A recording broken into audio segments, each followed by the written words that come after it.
Hi, this is Shu with a review of the LeBron Witness 9. Yes, LeBron had the soldiers, ambassadors, and now I don't think we hear about ambassadors and soldiers as much. 2016 Soldier 10, the one he wore for that brilliant finish, that historic finals run. I think that was the last soldier that made any sense. And the Witness models, they've had some interesting designs, but in terms of function, nothing incredible. But this one, the Witness 9, is out of this world. Design looks pretty simple. It looks a bit like the Ja 2's toolbox area, and the upper is kind of reminiscent of a knockdown version of the Zoom 2 Hirachi 2K4. For size 9, it weighs about 410 grams, but it feels way lighter than what the digits show. And in terms of fit, this is very roomy, very forgiving, something that we've not seen since like the 90s or the early 2000s. Shoes got narrower and narrower every time. So for those who have a very narrow fit and like a tight fit, this is a bad news shoe for you. You probably might have a hard time feeling secure in this, especially in the toe box area. And even for those with wide foot, you will see that there's a bit of a dead space here. Hopefully the lacing system helps you fasten it a little bit more. Maybe you can punch in a few more extra loopholes. But it's not crazy wide, but it's wide enough to be accommodating to most people. I think even most ordinary people with decent wide feet might want to go true to size or maybe half size down. That's how wide this is. This is a super wide foot friendly shoe.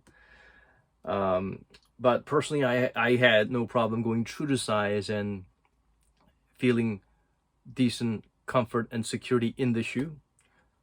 Narrow footers, yeah, you gotta go at least half size down. And this is one of those rare Nike shoes where I don't feel that you need to go up half a size or anything like that. It's pretty roomy. One thing that really grabbed my attention was this outrigger and this little groove. This is all rubber outsole, and the rubber has a groove in the middle so that the outrigger can flex a little bit. And the base doesn't look that wide, but it's wide enough to provide some great containment. So I tried, and the lateral inversion preventive outrigger and the midsole, I think this is the best Nike has ever made in terms of this. It kind of reminds me of those Actio shoes. I don't know if they're still in the market. They only focus on preventing ankle rollovers. This is kind of like how it feels like. It's like a shoe that invested everything in ensuring prevention of ankle rollovers. The outrigger, the dimple and everything, it's crazy. You see the crown logo, and this kind of reminds you of the Fear of God design knockoff, but I think it's a nice touch. I'm sure they wouldn't mind LeBron ripping off the design. Maybe they had a talk or whatnot. So this huge outsole going all the way up to the lateral and medial side, I thought, wouldn't that make the shoe kind of clunky? But as you can see, the ReactX is exposed here, and these two wings provide great stability in the heel and the midfoot area. So compression is there without sacrificing the comfort and compression and the shock absorption. It has great stability in the heel as well. The ReactX foam feels like next level Lunarlon.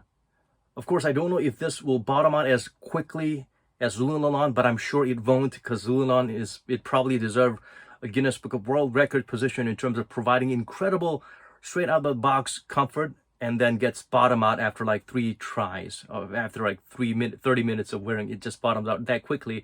But that's how soft that foam was. In contrast, the recent foams like React or Formula 23, they're kind of rigid, but they're durable, but they're not providing a lot of cushioning.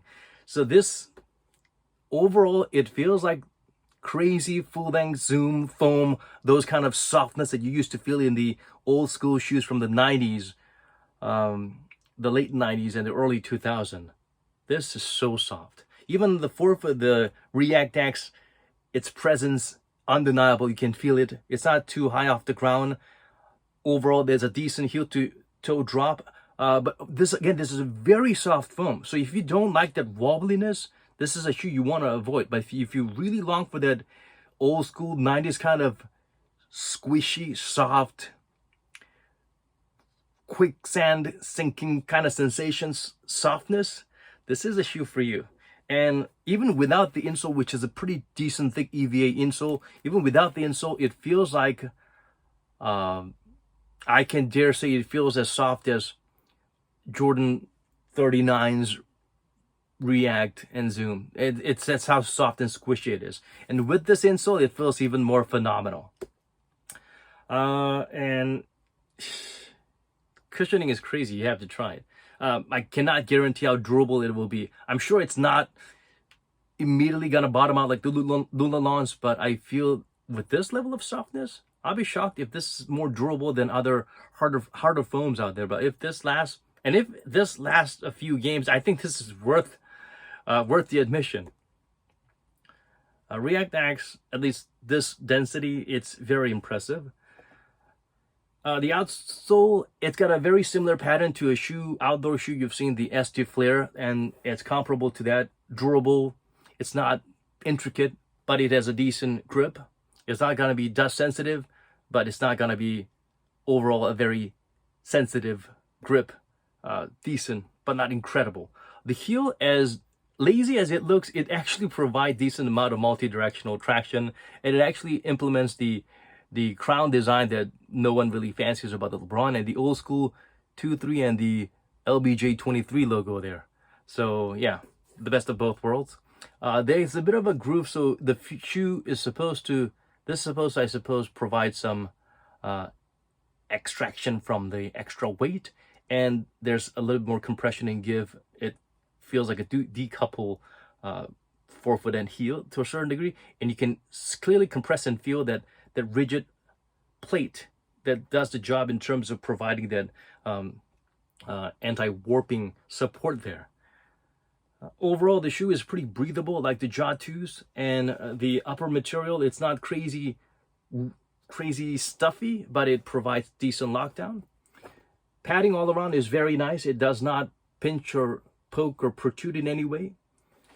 The tongue is also decent. It's hard to find any flaw with this shoe, except that it's not the most expensive looking shoe out there, but ReactX foam used here, incredible. Compared to all those stupid shoes with foams that you don't really feel, like the Lucas with the Cushlon 3.0 or the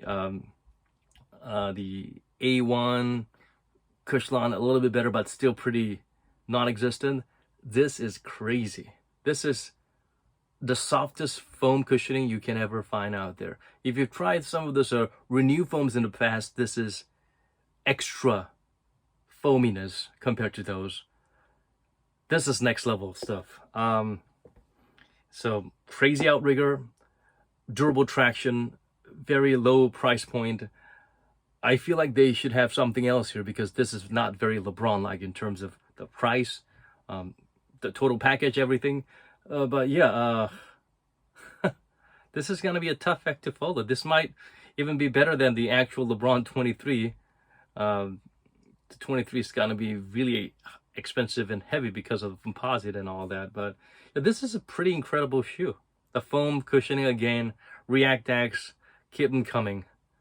So soft. But again, if you are someone who needs stability, who feel fatigue after running around in shoes that are too soft, this is not the shoe for you. You probably need something that's more stable, that's a little bit more rigid. Sometimes softness can lead to fatigue depending on what type of a player you are and what type of I suppose physical needs or habits you have. For soft, foamy, super soft shoes, if you're just standing around in those shoes, they're actually doing more harm than good to a certain degree. You need something that's more flat when you're standing around and trying to recover. So this is definitely cushioning everything, but way too soft for some.